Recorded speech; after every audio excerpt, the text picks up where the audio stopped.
네, 오늘은 이제 신약 성경 2시간 정도로 해보겠습니다.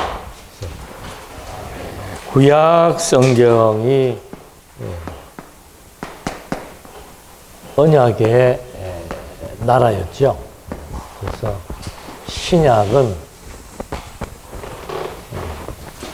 언약의 개념과 대비해서 이제 성취의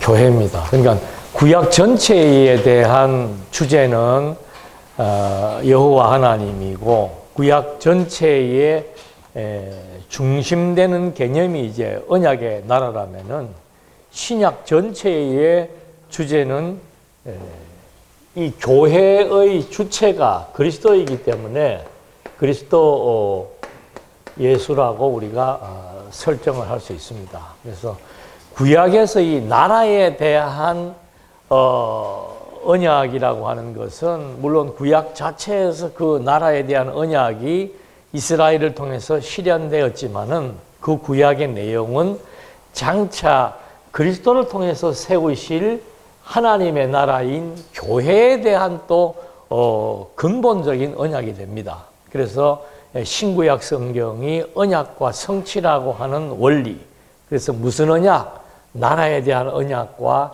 교회에 대한 성취로서 신구약 성경이 구성되어져 영원하신 하나님이라고 하는 근본 주제에 의한 하나의 주제, 그리고 구약과 신약이 언약 성취라고 하는 원리, 이렇게 해서 신구약의 통일성이 확보된다고 볼 수 있는 겁니다. 그래서 이 신구약의 통일성은 구약과 신약의 표면적인 내용은 완전히 다르지만 그 이면적으로는 하나의 중심점을 구사하고 있다라고 하는 사실을 이제 우리가 분명히 확인을 하고, 이제 신약의 이 성취인데 제일 먼저 나오는 것이 이제 역시 그 성취의 교회니까 교회의 기원에 대해서 밝히고 있습니다. 그러니까 기원이라고 하는 것은 어떤 원천, 근본 또는 기초 이런 그 개념들을 담고 있는 거죠. 그러니까 사복음서는 대부분의 많은 사람들이 사복음서를 가지고 참 많은 혼란스러운 신학적인 문제를 야기하는데, 사복음서는 간단해요. 사복음서는 뭘 말하려고 하는가? 이 교회의 원천이 뭐냐? 교회의 기원이 뭐냐? 도대체 교회의 기초가 뭐냐? 그건 다른 것 없죠. 그냥 한마디로 말하면은 하나님의 아들 예수 그리스도, 그분이 교회의 원천이며 기초며 근본이라고 하는 사실을 이제 각각 증명에 들어가는 겁니다. 이게 마태는 마태대로, 마태는 이제 말한 그대로 이제 이 직임이라고 하는 주제, 왜 직임이라고 하는 주제를 가지고 마태가 이 교회의 기원은 하나님의 아들 그리스도이기 때문에 마태, 마가, 누가, 요한이 똑같이 예수는, 예수라고 하는 말은 이제 요셉의 아들이죠. 예수는 누구인가? 하나님의 아들 그리스도다. 그걸 입증을 하는데, 한 사람이 한 사람의 행적에 대해서 설명하면은 객관성이 떨어지는 거예요. 그러니까 네 사람의 기록자가 똑같은 행적을 놓고 동서남북 입체적으로 증명을 하기 때문에, 그 증명의 목표, 예수는 정말 하나님의 아들 그리스도가 분명하구나, 이걸 우리들에게 증명해 주는 겁니다. 우리가 믿는 게 누구예요? 그리스도 믿는 거잖아요. 그런데 그 그리스도가 누구냐? 그 이름이 무슨 뜻이냐? 잘 몰라요. 누구를 믿습니까? 하나님 믿습니다. 여호와를 믿습니다. 여호와가 뭐냐? 여호와의 정인에서 얘기하던데, 끊임없이 우리는 성경의 내용 그대로를 가지고 이래서 예수가 하나님의 아들 그리스도이며, 예수님이 그랬잖아요. 나를 본 자는 하나님을 본 자다. 나를 통해서 너희들이 하나님을 알고 믿을 수 있다. 하나님은 보이지 않는 분이에요. 그러나 모든 것의 근원이며 본질입니다. 그래서 우리가 하나님을 어떻게 알고 믿을 수 있는가? 예수가 하나님의 아들 그리스도라고 하는 사실을 통해서 야, 정말 영원하신 하나님은 살아 존재하시는구나. 이게 확신에, 이게 우리들의 신앙의 뿌리며 원천이 되는 거예요. 그러니까 교회가 하는 일은 뭔가? 목사가 하는 일은 뭔가? 목사나 장로나 권사가 하는 일은 뭔가? 끊임없이 오직 성경만 가르쳐서 모든 성도들이 야, 하나님은 살아계십니다. 어떠한 하나님이 시편에서 말한 대로, 시가서에서 말한 대로 이런 속성을 지닌 하나님이 살아계십니다. 그래서 나는 마음의 근심, 걱정, 염려, 분노심이 사라집니다. 이게 성도들이 입에서 나와야 되는 고백이에요. 그 고백을 담당할 수 있도록 하나님이 불러 세우신 직분이 뭔가? 그게 목사요, 장로요, 권사요, 전부 가르치는 직분들이에요. 그래서 이 가장 중요한 이 문제가 신약의 출발로 나가는 겁니다. 그러니까 사도행전이 왜 뒤에 나와 있느냐? 왜 이유는 딴 거 없습니다. 예수가 누구인지 확증이 되어야 사도들도 나가서 하는 일이 뭐였습니까? 예수는 그리스도요 하나님의 아들이다. 그거 전파한 거예요. 어떻게? 사도들이 배웠던, 그리스도에게 배웠던 모든 구약의 율법과 시와 선지는 내게 대해서 증거하고 있다. 그래서 구약 성경을 근거로 해서 예수가 왜 하나님의 아들 그리스도인지를 증거한다는 거죠. 그런데 놀라운 거는 자, 구약이 언약의 나라인데 신약은 성취의 교회라 그랬습니다. 그런데 이 교회의 기원을 밝힌다는 것은 다른 말로 하면은 예수가 하나님의 아들 그리스도라는 사실을 증명한다는 거예요. 근데 여러분, 이 마태복음 1장 1절에 뭐가 나옵니까? 이거 가지고 한 달을 강의할 수도 있어요. 왜? 이걸 풀려면은 이게 지금 무슨 말이에요? 이분을 설명을 하는데 구약 성경 어떻게 보면 구약의 역사를 끌어온 겁니다. 이분의 정체성 뭐다? 아브라함과 다윗의 자손 예수 그리스도다 이 말입니다. 이게 이 사람이 왜 하나님의 아들 그리스도인가? 첫 번째로 족보를 통해서 밝히는데 이게 아브라함과 다윗, 여러분 우리가 어저께 공부도 했지만 아브라함과 다윗을 설명하려면 구약 성경 역사서를 다 알아야 돼요. 그걸 다 알아야 유대인들은 지금 다 알잖아요. 그러니까 유대인들에게 아브라함과 다윗의 아들 예수 그리스도의 족보다. 이 예수는 아브라함과 다윗의 자손이다. 그거 우리가 아무것도 모르는 일반, 그러니까 마가나 누가나 요한 이 이방인들에게 복음을 전하는 사람들은 그 얘기 안 하잖아요. 근데 마태는 유대인들을 향해서 유대인들이 예수를 자꾸 비난하고 비하시키고 배척하니까 이 예수가 누군지 아느냐 하면서 말하는 게 이걸 끌고 왔는데, 마태는 물론 예수의 족보를 설명하기 위해서 끌고 왔지만 후대 우리들이 신구약 성경이라는 거 66권을 한 권으로 가지고 보니까 와, 이 신약의 1장 1절이 신구약 성경의 중심점이구나. 이 구약 성경 전체를 대변하는 말이 1장 1절이 되고 구약 성경과 신약의 문을 여는데 1장 1절이 나옴으로써 이게 완전히 신구약을 연결시켜주는 고리가 되는구나. 아니 요즘 그 학자들 얘기하는 난 너무 기가 막힌 얘기들 많이 해. 마가가 제일 먼저 썼고 뭐 그래서 마가가 제일 먼저 나와도 되고, 이 마태, 마가, 누가, 요한의 이 배열 자체가 그렇게 중요한 걸 몰라요. 근데 이건 너무너무 중요한 배열이죠. 요한복음이 만약에 제일 앞에 나왔다?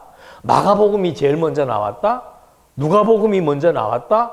그러면 뭐 설명을 할 수 있지만은 무엇과 단절되는 거예요? 구약과 단절이 되는 거예요.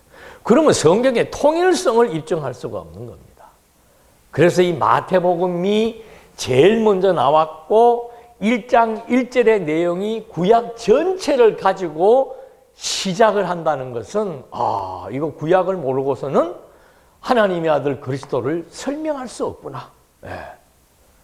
그래서 이 직임이라고 하는 주제는 뭔가 하면은 그리스도라고 하는 뜻 자체도 기름 부음을 받은 자입니다.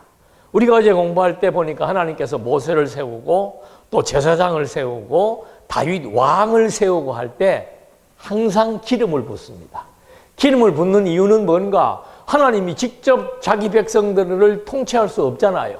그래서 하나님께서 중보자를 세워서 백성들과 나라를 치리하시는 거예요. 그러면 중보자는 어떤 직분이 있었는가? 제사장 나라이기 때문에 제사장이 있어야 되고 그 다음에 하나님의 뜻을 전달해주는 전달자, 선지자가 있어야 되고 이 나라가 세워지고 난 다음에 나라를 치리할 왕이 있어야 되는 거예요. 그러니까 이 구약에 대해서 해박한 마태 그리고 유대인들을 향해서 이 말을 증거해서 예수가 하나님의 아들 그리스도라는 사실을 확증시키기 위해서 하나님께서 마태를 통해서 지금 보여주는 것은 뭔가 하면은 직임이라는 거. 그 직임은 바로 뭔가? 구약에 있는 직임이에요. 그래서 이 마태복음이 처음에는 1장에서부터 4장까지는 예수가 누구인지에 대한 정체성을 밝혀줍니다. 그는 아브라함과 다윗의 족보를 가지고 왔다. 그래서 왕의 족보를 유대인들의 나열 족보의 서술 방식대로 14대로 끊어갖고 딱 확정을 시켜줬습니다. 그리고 바로 그 다음에 나오는 내용이 뭡니까? 예수께서 성령으로 잉태되는 내용이에요. 처녀의 몸에 성령으로 잉태됩니다. 이거 오늘 이렇게 나가면 진도 다 못 나가. 그래서 그 다음부터는 성령 잉태가 바로 성령은 하나님의 영이에요. 그러니까 예수가 잉태되었다는 것은 하나님의 아들이라고 하는 사실을 증명해 주는 겁니다. 그래서 1장 전반부의 직임을 통해서 하나님의 아들이라는 걸 그리스도라고 하는 걸 증명해 주고 그 다음부터 4장까지는 전부 하나님의 아들임을 증명해 주는 겁니다. 내 아들을 애굽에서 불렀다 함이니라 뭐 하면서 뭐 하나님이 아들 이름도 지어주고 쭉 해나가면서 첫 번째 나오는 것이 정체성이에요.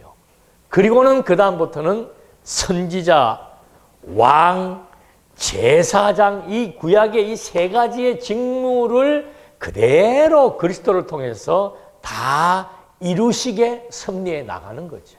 그래서 그러므로 예수는 누구인가? 바로 하나님의 아들 그리스도다. 그래서 이제 이 아브라함과 다윗의 계보로 시작했던 마태복음이 마지막 그 중간에 중요한 대목, 이 중간에 중요한 대목이 나오죠. 16장 16절.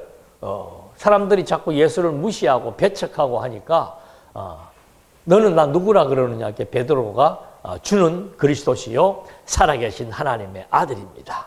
그런데 예수님이 그거는 네가 한 게 아니고 성령이 그랬다. 그 말을 왜 했겠어요? 네.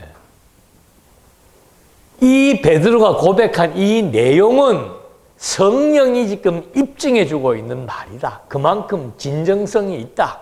내가 진짜로 하나님의 아들 그리스도가 맞다라고 한 사실을 지금 성령을 통해서 입증해 주는 겁니다. 그래서 앞에서 선지직에 대한 내용을 마치고 당신이 누구인 것을 성령을 통해서 한 번 더 확증해 줍니다. 그리고는 이제 통치자로서의 자연과 사단과 이런 모든 세계를 다 지배해 나가고 마지막 가서는 이제 성경대로 죽고 부활하시면서 28장 끝장이 소개되는 거예요. 당신이 부활하고 난 다음에 제자들에게 얘기합니다. 내가 하늘과 땅의 권세를 다 하나님께서 내게 주었다. 하늘과 땅에 있는 모든 권세를 내가 지금 다 받았는데 그게 뭔가 하면은 메시아권이라고 우리가 그러지요. 그리스도만 행할 수 있는 권세입니다. 이 권세는 뭔가 죽은 나사로를 살렸던 것처럼 자연을 지배하고 막 생명을 지배하고 사단을 이겨내고 하는 그런 권세예요. 이 권세를 자기가 이제 받았으니까 너희들은 가서 뭐 하라는 거예요? 성부와 성자와 성령의 이름으로 세례를 베풀라. 삼위 하나님을 얘기하는 겁니다. 이 얘기는 뭔가? 내가 받은 이 권세가 삼위 하나님의 권세와 일치한다. 그리고 내가 하나님의 아들 그리스도라고 하는 사실이 이미 앞에서 1장으로부터 27장까지 다 지금 선지직, 왕직, 제사직을 통해서 확증했는데 그게 지금 이미 다 삼위 하나님이 다 이미 공감대를 형성하고 있고 내가 누구라는 사실을 다 밝힌 것이다. 그리고 나서 너희들은 이제 사람들에게 세례 줘라. 그 세례의 의미는 뭔가? 예수 사역의 핵심은 뭔가 하면은 죽음에서 부활하는 거예요. 죽음에서 부활한 종교 지도자는 천하에 한 명도 없습니다. 그러면 예수가 죽음에서 부활했다는 말은 뭔가? 상천하제에 한 사람도 행하지 못하는 그 일을 행한 것은 누구이기 때문이다? 하나님의 아들이다.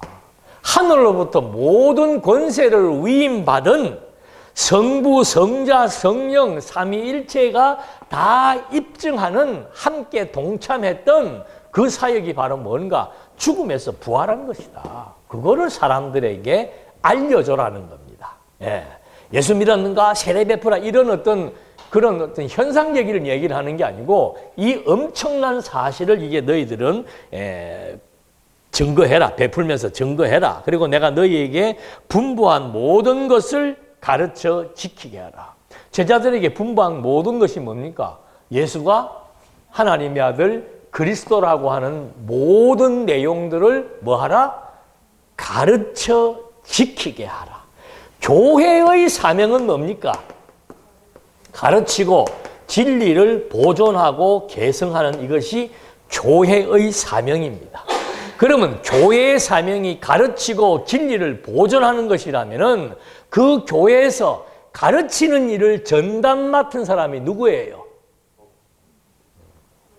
누구로부터 전담을 받은 겁니까? 노예에서? 사도 바울이 이제 내가 나중에 서신서 할 때 나오는데 내가 뭐 아침에도 지금 그거 보면서 감동을 더했는데 여러분 사도들은요 복음을 전하면서 마지막에 거의 다 순교 다 했습니다. 그리고 사도 바울 하나만 보더라도 그 사람이 겪었던 고생과 고난과 비난과 모욕과 어려움은 우리가 목회선상에서 받는 것에 우리가 비교한다면 10분의 1, 100분의 1도 안 될 거예요.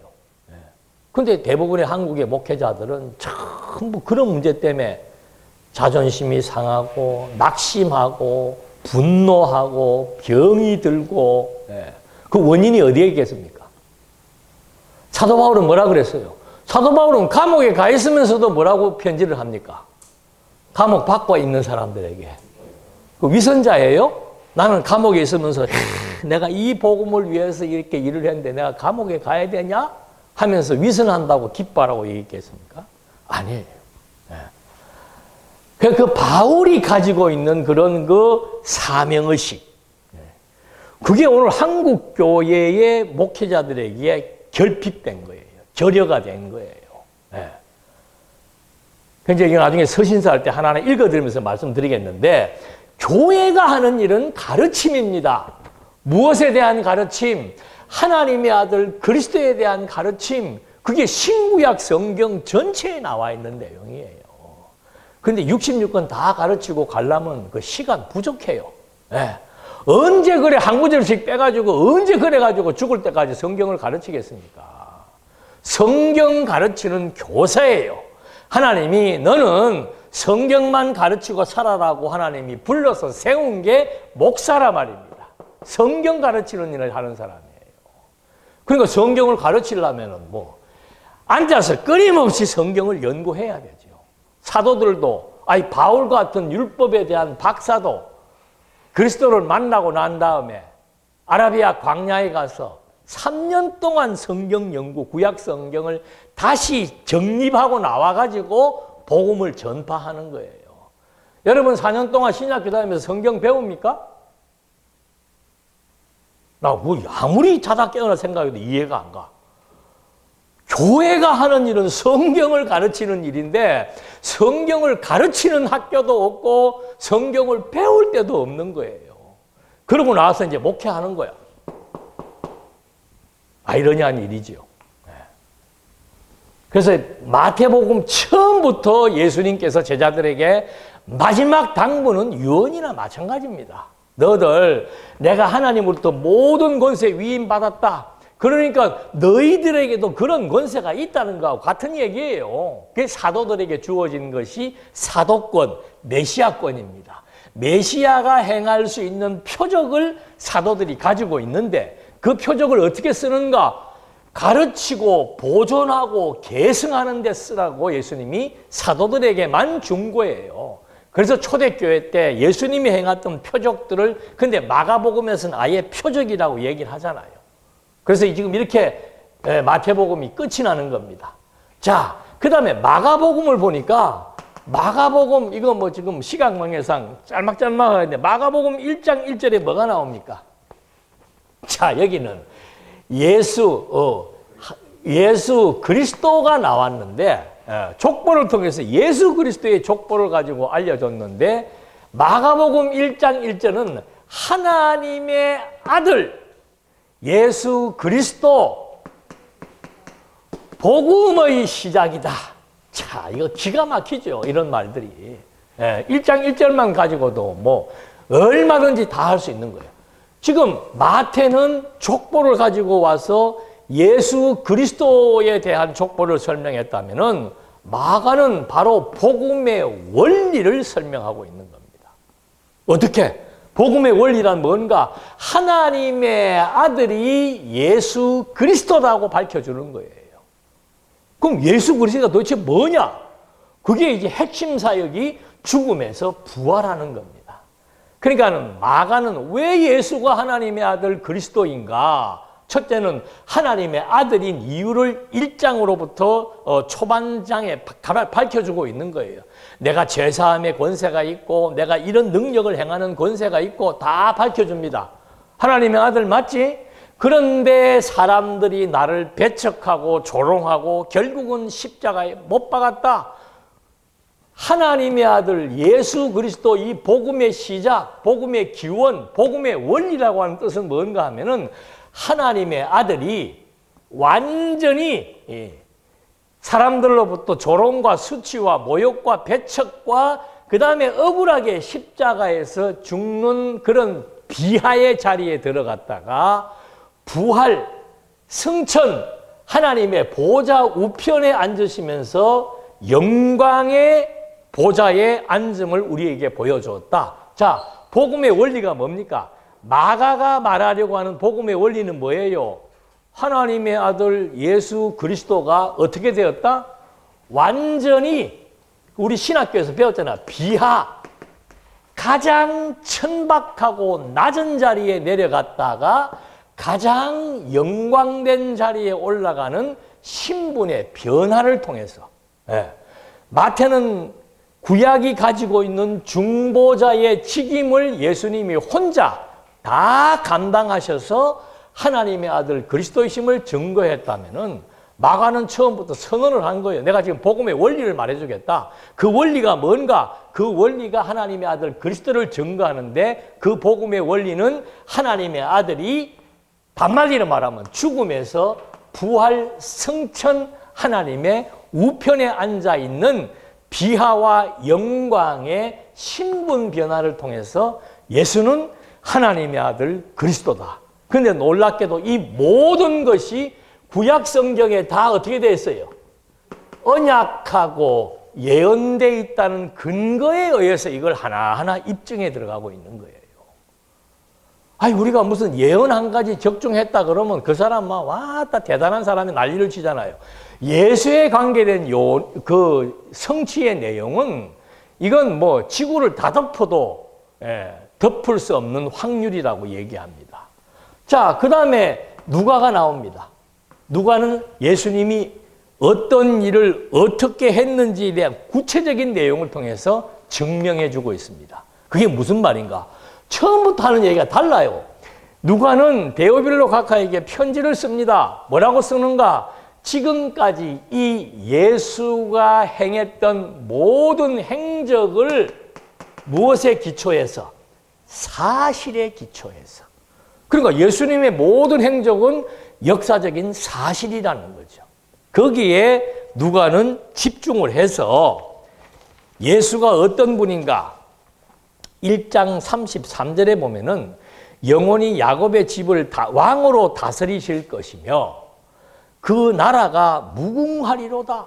그러니까 이 누가는 예수님이 예수의 사역을 역사적인 사실에 입증해서 증명을 하는데 그 사역이 뭔가 하면은 그가 하는 일이 뭔가?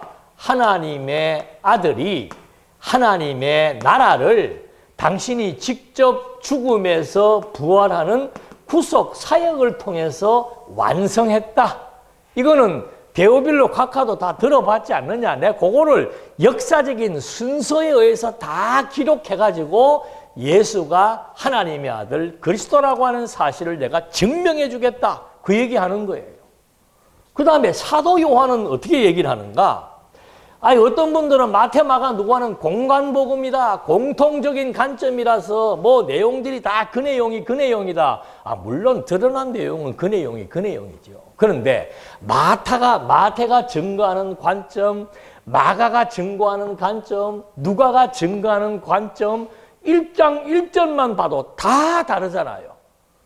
성경은 절대 우리를 속이거나 우리를 낭심시키거나 배반하지 않습니다. 예. 성경이 정말 그럴까? 성경에 이 내용이 있어야 되는데 그래야 이렇게 되는데 하고 보면은 그 내용은 반드시 있습니다. 예. 보세요. 자, 요한은 뭐라고 시작을 했는가 하면은 다른 사람하고 달라요. 태초에 뭐가 있느니라. 그러니까 하나님의 아들 그리스도를 설명하는데 어디로 끌고 올라가는가 하면은 본질의 세계로 끌고 가는 겁니다. 요한이 말하는 태초는 창세기에서 말하는 시간의 시작, 영혼과 시간의 분기점의 태초를 말하는 게 아니에요. 하나님이 언제부터 존재했습니까? 만약에 그 태초가 창세기가 말하는 태초라면 하나님은 그러면 창조 때부터 존재했나요? 아니에요. 하나님은 영원하신 분입니다. 시간, 공간, 형상을 초월해서 영원한 본질로 영원히 존재하시는 분이에요. 과거에도, 현재에도, 미래에도 이 시간의 구분 없이 영원히 자존하시는 분이 영원하신 하나님이에요. 그런데 지금 사도 요한은 그분을 어떻게 설명하는가 하면 그분의 기원을 끌고 올라간 거예요. 마태는 이분의 기원을 족보를 통해 설명하잖아요. 마가는 복음의 원리를 통해 설명하잖아요. 누가는 이분의 기원을 역사적인 사실, 이분이 출생하면서부터 어떠한 역사를 가지고 인생을 살았는지에 대한 설명을 통해서 증명했다면은 요한은 일로 끌고 올라가가지고 이때부터 존재하신 분, 이분이 여기에 내려와가지고 죽음에서 부활해서 당신이 하나님과 똑같은, 왜? 생명을 마음대로 움직이며 지배할 수 있는 존재이기 때문에 내가 바로 하나님과 동등된 권위를 지니고 있는 누구다? 하나님의 아들이라고 하는 그의 신성을 증거해 준 거. 우리가 지난 시간까지 했잖아요. 요한복음. 예. 그러니까 마태, 마가, 누가, 요한이 예수가 하나님의 아들 그리스도라고 하는 교회의 기원에 대한 설명을 해주는데 너무도 분명하고 너무도 확실하게 입증해주고 있다는 거예요. 아니, 교회가 하는 일이 뭔가? 목사가 하는 일이 뭔가? 날마다 오는 성도들에게, 사도 바울은 그랬잖아요. 시간이 급하니까 1년 동안 아예 딱 앉아가지고 매일 성경 가르치는 거예요. 무슨 소리 하면서? 딴소리 할 틈이 없어. 구약 성경 전체를 성도들에게 가르쳐야 되는데 창세기를 통해서 예수가 하나님의 아들 그리스도입니다. 이거 과목으로 이거를 증명해 줘야 되고 그리스도의 행적을 통해서 예수가 하나님의 아들 그리스도임을 증명해야 되는데 1년 내내 그걸 가르치고 밤중에도 가르치니까 강의 듣다가 졸다가 떨어져 죽는 놈도 생기고 그것도 다시 살려가지고 또 강의 듣게 하고 똑같아요, 우리도. 어떤 방식이든지 간에 끊임없이 성경만 가르쳐서 가르침을 받는 자들의 입에서 하나님은 살아계십니다. 어떻게 당신 그거 믿어? 예수가 하나님의 아들 그리스도인 것이 성경 66권을 통해서 너무도 명백하게 입증되고 있는 이 사실을 어떻게 안 믿을 수 있습니까? 그래야 내가 하나님의 아들이라고 하는 것에 대한 자존감이 생기고, 당신이 바로 교회라고 했을 때 내 정체성을 통해서, 내 신분을 통해서 나는 하나님의 백성이라고 하는 이 한마디가 이 세상의 어떠한 고난과 역경과 수치와 모욕도 견딜 수 있는 동력이라 말입니다. 가난한 사람에게 돈 있으니까 힘 생겨요? 병든 사람이 건강해지니까 힘 생깁니까? 그거는 예수 안 믿는 사람도 다 똑같은 이치. 예수 믿는 사람은 가난해도 감동하는 겁니다. 하나님에게. 병들어도 감동하는 거예요. 지금 내 손에, 내 눈에 아무런 등기가 돼 있는 것이 재산이 없어도 바울이 뭐라고 그래요? 나는 가난한 자 같으나 모든 사람을 부유하게 할 수 있는 사람이다. 그게 사명자의 삶입니다. 그럼 그게 사명을 받은 사람이에요. 내가 기도해갖고 꿈에 하나님이 나보고 목회하라고 그러더라. 우리 어머니가 나보고 그건 사명 아니에요. 사명은 그 사람 당사자에게 주는 겁니다. 그 당사자에게 나는 이 일을 하고 죽겠다. 이 일이 내 인생의 가치다. 그래야 누가 속을 썩이든 병이 들든 누가 말을 안 듣든 나를 무시하든 그게 관계가 없는 일이에요. 나는 지금 이 일을 하기에도 시간이 부족한 사람이다. 듣고 싶으면 듣고 듣기 싶으면 말하라. 나는 그냥 바울이 그랬잖아요. 마지막 말년에 셋집에서 찾아오는 사람들에게 하나님의 나라와 그리스도를 가르치다가 끝난 거예요, 사도행전이. 이렇게 해서 사복음서를 통해서 교회의 기원을 밝혔습니다.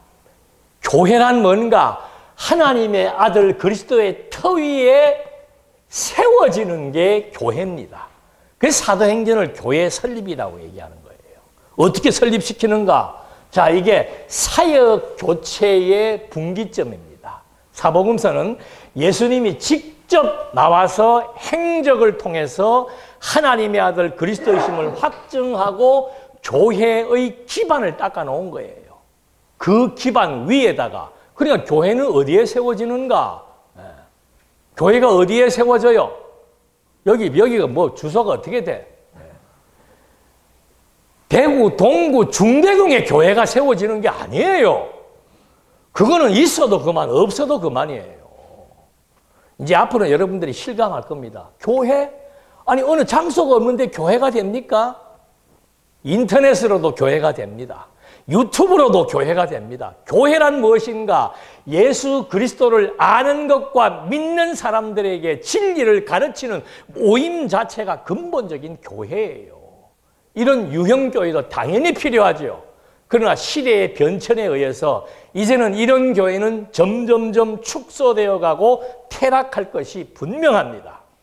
그 다음에는 어떤 교회인가? 본질만 남아있는 거예요. 본질만.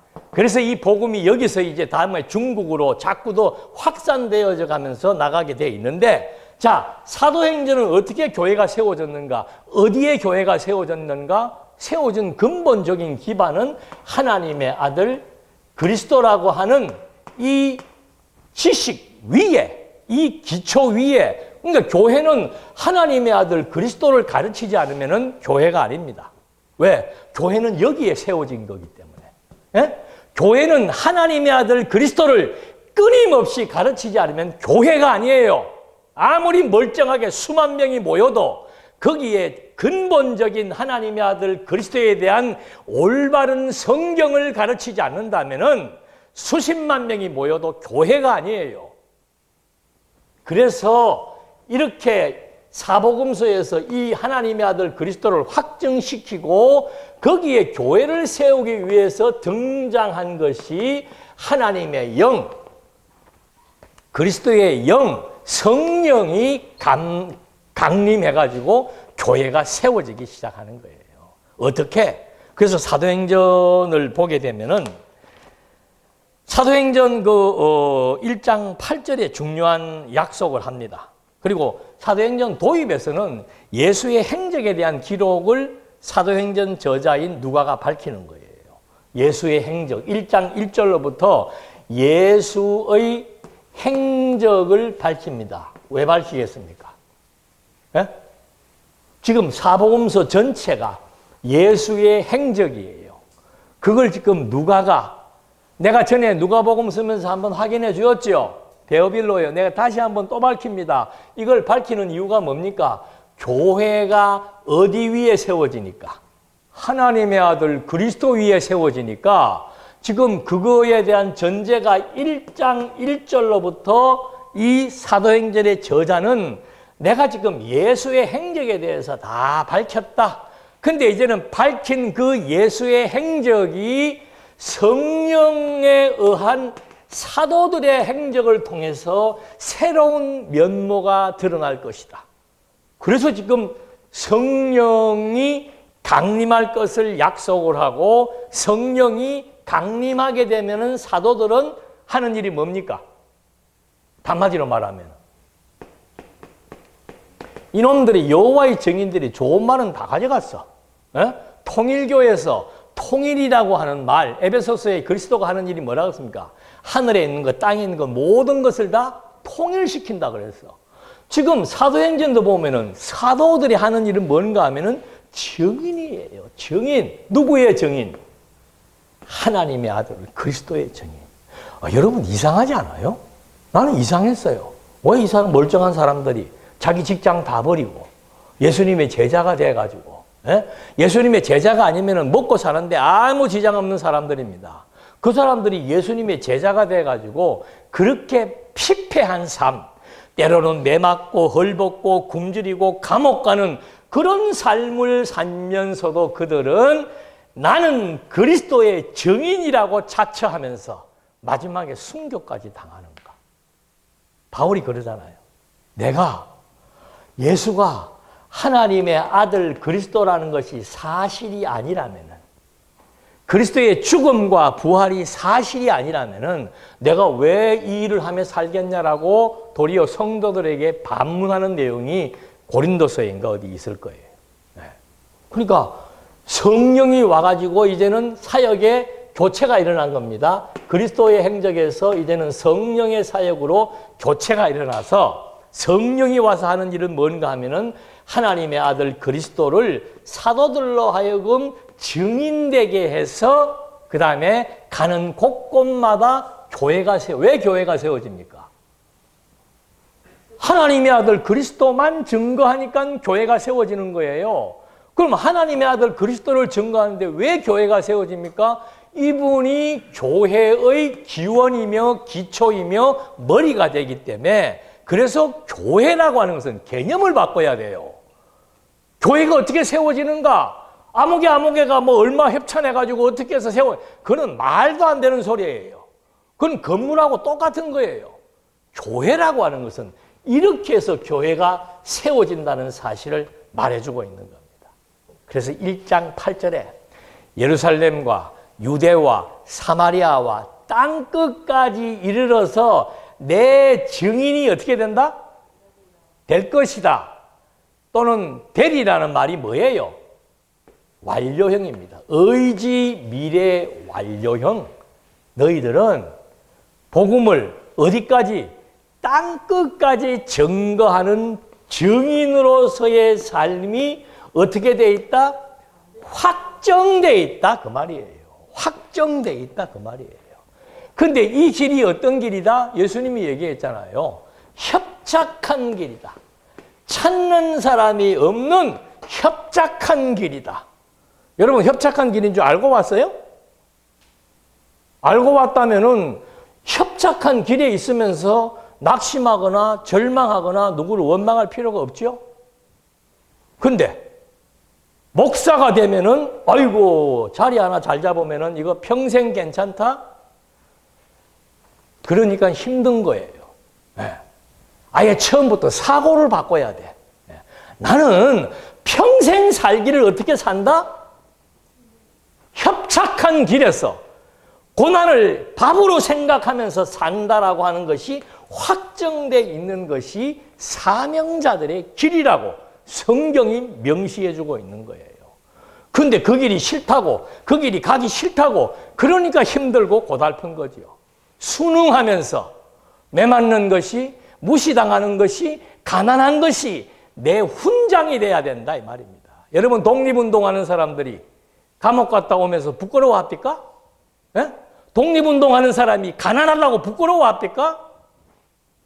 그거는 독립운동이 내 사명이며 이것이 가치로운 일이라고 생각했기 때문에 얼마나 그 안중근 의사를 일본의 순사와 재판관들이 존경한다 그랬습니까? 사형 선고받고 마지막 신문하는데도 당당하게 응하는 모습. 사도 바울도 보십시오. 야 바울아 너 이 말만 안 하면 너 풀어준다 그러잖아. 나는 하나님의 아들 그리스도의 종이라고 당당하게 증언한단 말입니다. 어떻게 될 줄 알면서. 왜? 그것이 내 인생의 가치니까. 바울이 빌립보서에서 내가 왜 이렇게 사는 줄 아느냐? 내가 왜 감옥 가 있으면서도 즐거워하는 줄 아느냐? 그리스도를 발견했기 때문이다. 그 그리스도가 내 인생의 가장 고상한 절대적인 가치로 내게 다가왔기 때문에 나는 그분을 위해서 죽겠다. 확정된 일이다. 그러고 살자 이 말이에요. 네. 교인이 작으면 부끄럽습니까? 나는 그게 부끄럽다고 생각하지 않아요. 내가 얼마나 하나님 앞에서 나에게 맡겨진 일을 성실하게 하느냐 못하느냐가 부끄러운 일인지 아닌지를 판가름하는 거지. 네. 세상 사람들이야 사업 잘 되는 사람 앞에 가서 사업이 안 되는 중소기업자들은 위축되지요. 목회자는 그런 거 아니에요. 단 2명이 있어도 그 2명에게 내가 할 일을 성실히 하는 목회자라면은 하나님 보시기에 당당하고 최고의 목회자라 이 말입니다. 그거에서 우리가 힘을 얻고 사는 거죠. 사도행전에서 그 얘기를 해주면서 마지막 사도행전 마지막 장 마지막에 보면은 바울이 뭐라고 얘기하는가? 내가 셋집에 있으면서 여러분들은 그래도 다 멀쩡한 아파트니 사택이 다 있잖아요. 네. 사도 바울은 감옥 비슷한 셋집에 있으면서 죄인의 몸으로 셋집에 있으면서 그래도 본인이 나갈 수가 없으니까 찾아오는 사람들에게 뭘 가르쳤다? 하나님의 나라와 그리스도 예수에 관한 얘기를 죽는 순간까지 계속해서 그 일만 했다 그 말입니다. 네. 그러니까 여러분 우리가 사업하는 사람들의 그런 얘기 쉽게 하잖아요. 장사가 안 됩니다. 장사는 하나님께서 되게 해야 되는 겁니다. 예. 오늘 찾아와야 될 손님들 하나님이 다 정해놨습니다. 그 사람 와야 하나님께서 다 장사가 되는 거고 안 되는 거는 안 오게 하니까 안 되는 겁니다. 그런 것처럼 목회도 똑같아요. 왜 나는 사람들이 안 옵니까? 하나님께서 그 숫자 갖고 하라니까. 예. 제발 거기에 신경 끊어버리고 내가 목회하는 목회지의 동네가 어딘지에 대한 신경 다 끊어. 어디면 어때요? 서울이면 어떻고 시골이면 어때요? 10,000명이면 어떻고 10명이면 어떻습니까? 사도들이 그거 세면서 비교하면서 얘기하는 거 봤어요? 그래서 이 사도행전이 교회가 세워지는데 어떻게 세워졌고 어떤 경로와 과정을 통해서 세워졌는지 이미 사도행전은 종말을 예고하면서 이 복음이 지속성을 가지고 있다라고 하는 것을 이미 얘기하고 있는 겁니다. 어떻게? 지리적으로. 예루살렘, 유대, 사마리아, 그리고 어디예요? 예수님은 뭐라고 했습니까? 세상 끝날까지 내가 너희와 함께 하겠다. 왜 함께 하는 겁니까? 이 일을 위해서. 복음을 위해서. 하나님의 아들 그리스도를 확증하게 하기 위해서 세상 끝날까지 함께 하겠다 이 말입니다. 자, 교회의 기원이 밝혀졌습니다. 그 교회의 기초 위에 교회가 세워졌습니다. 자, 교회가 세워졌으니까 이제 누가 모여든 거예요? 성도들이 모여든 거죠. 지체가 생긴 겁니다. 자, 그들에게 교육을 해야 될 거 아닙니까? 아까 교회는 가르치는 거라 그랬습니다. 뭘 가르칠 건가? 그게 로마서, 고린도서, 갈라디아서의 내용이에요. 교회의 성격이 무엇인지를 규정해 주는 겁니다. 이건 다른 말로 하면 또 교회의 성질, 그리고 교회에다가 뭘 지금 가르칠 것인가, 그걸 말해주고 있는 거예요. 제일 먼저 나오는 것이 뭡니까? 로마서가 제일 먼저 나와요. 자, 로마서의 내용이 이제 우리 이번에 로마서 시작할 거죠. 로마서의 내용을 하기 전에 나는 이런, 내가 뭐 아까 우리 송 목사님하고도 얘기했죠. 목회 초년 때 조그마한 개척교회에 요만한 철제 책상 놓고 앉아서 고린도서를 보다가 혼자서 한없이 원없이 우리 부모님 돌아가시는 것보다 더 감동의 눈물을 펑펑 흘린 적이 있습니다. 그건 지금도 잊지 않고, 그것이 내가 목회를 하면서 견딜 수 있는 하나의 험증적 자산이에요. 근데 자, 이제부터 바울이 글을 쓰는데 도입을 어떻게 하는지 여러분 오늘 집에 가서 한 번씩 하나하나 다 확인해 보십시오. 로마서 1장 1절의 내용은 보면은, 자, 그리스도 예수의 뭐예요? 종이에요. 주인이 아닙니다, 우리는. 그리스도 예수의 종입니다. 종이면은 그냥 시키는 대로 하면 되고 그 일만 하면 되는 사람이에요. 그리스도 예수의 종 바울은 사도로 부르심을 받아. 사도라고 하는 것은 보냄을 받은 자입니다. 누구로부터? 주인으로부터. 주인이 그리스도 예수예요.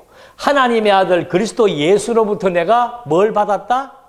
사명을 명받았다는 거하고 똑같은 겁니다. 예? 여러분들에게 임명장을 준다는 거, 목사증을 준다는 것은 무슨 의미가 있는가? 이거예요. 어느 노예에서 내가 어느 시찰에서 목사 안수를 받았다가 아니고 하나님의 그리스도 예수의 종으로 내가 부르심을 받았다. 그게 목사 안수증입니다. 예. 부르심을 받았는데 왜 부르심을 받았는가? 무엇을 위하여?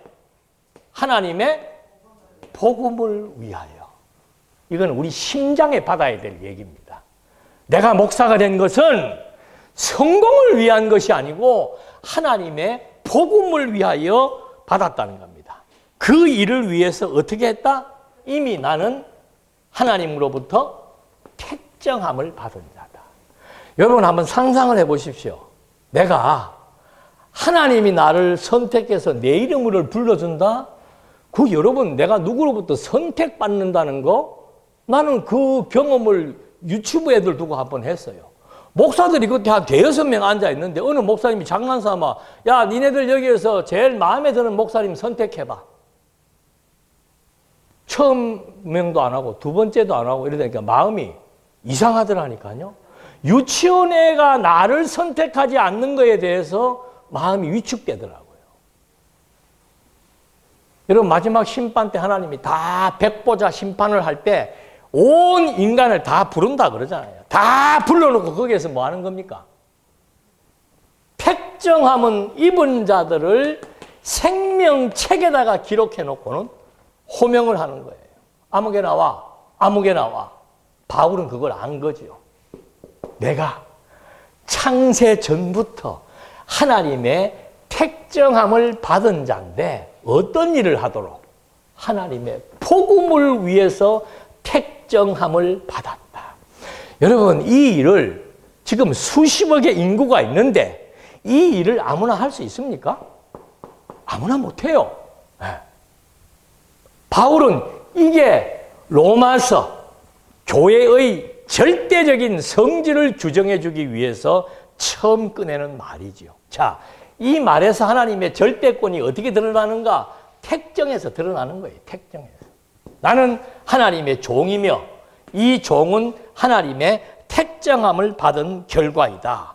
그러면서 시작하는 말이 뭔가 하면은 복음에는 뭐가 나타났다고요? 하나님의 의가 나타났어요.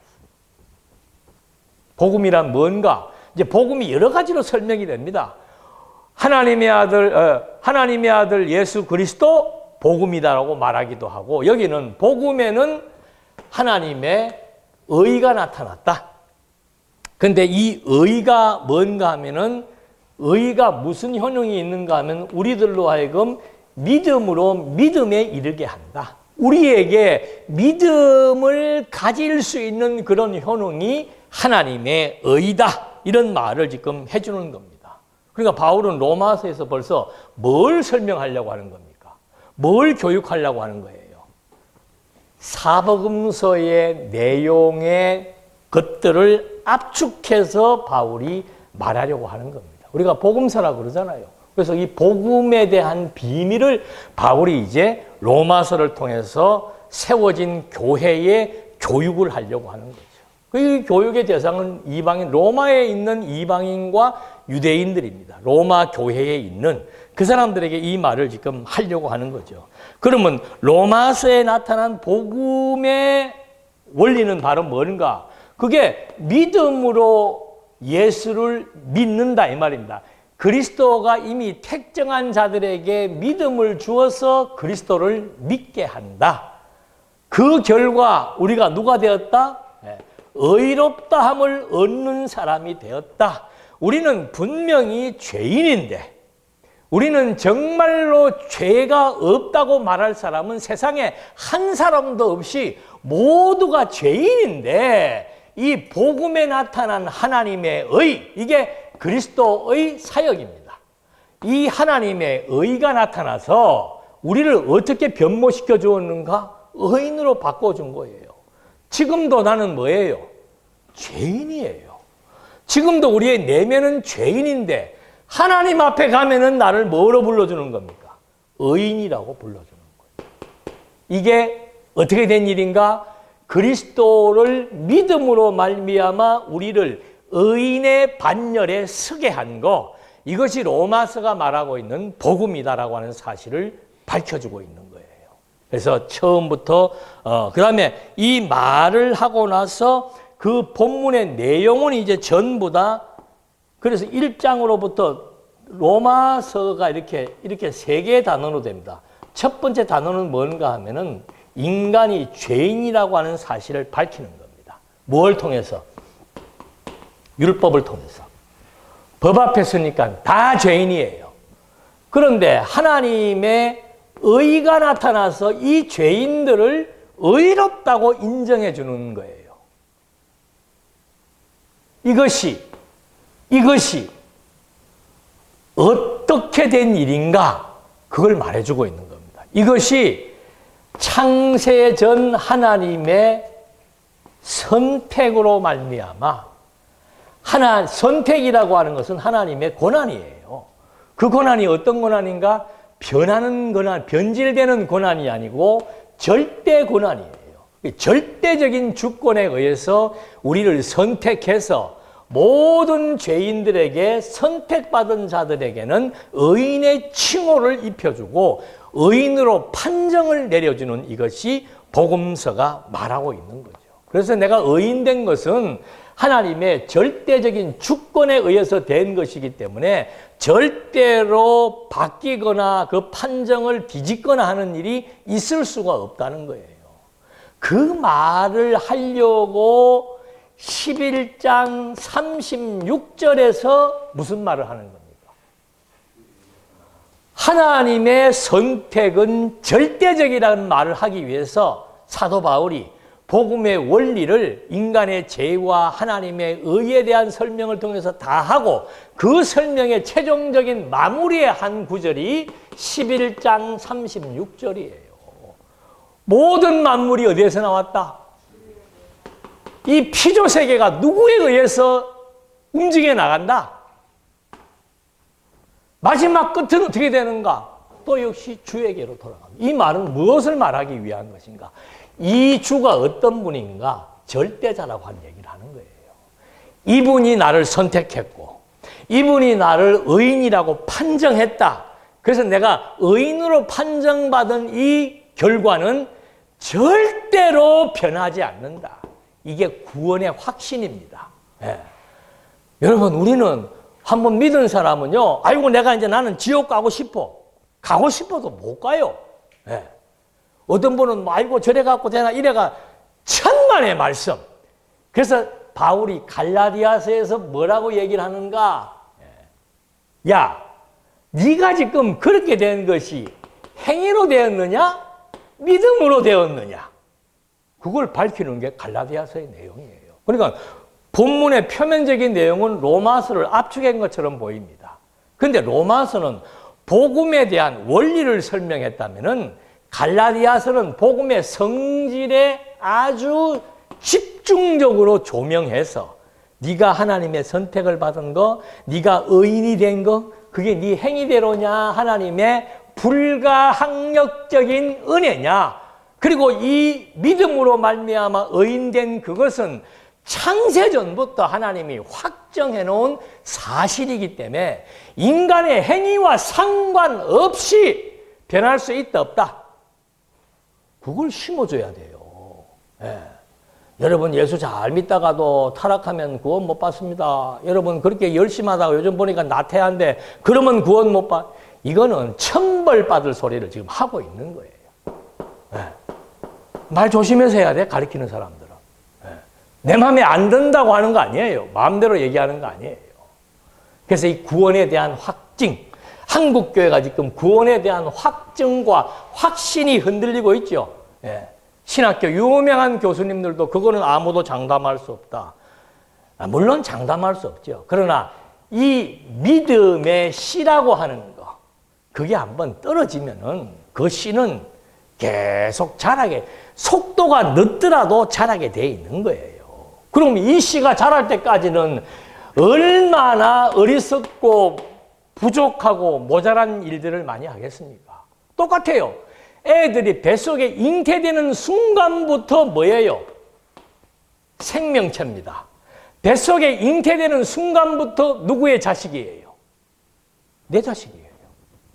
그 자식이 공부를 못하거나 어디가 모자라도 그 자식의 생명 속에는 나의 DNA가 들어가 있단 말입니다. 이 역사를 하나님이 창세 전부터 이미 다 준비하고 계획된 일을 집행하는 사건이라고 성경은 말하고 있는 거예요. 물론 이와 반대되는 얘기들이 부분 나옵니다만은 그 단어만 뽑아서 얘기하면 안 돼요. 앞뒤 맥락을 가지고 얘기를 해야지. 그래서 로마서에서는 이 하나님의 절대 주권, 선택적 사역은 하나님의 절대 주권이다. 그리고 바로 뒤에 나오는 것이 고린도서예요.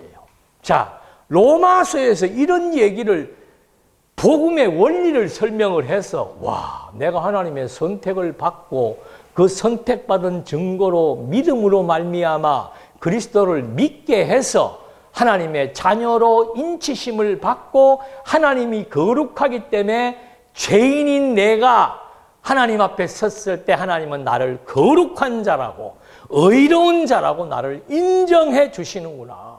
그게 감동이에요. 네. 의인을 보고 의인이라고 예배해 무슨 감동이 있습니까? 당연한 거지.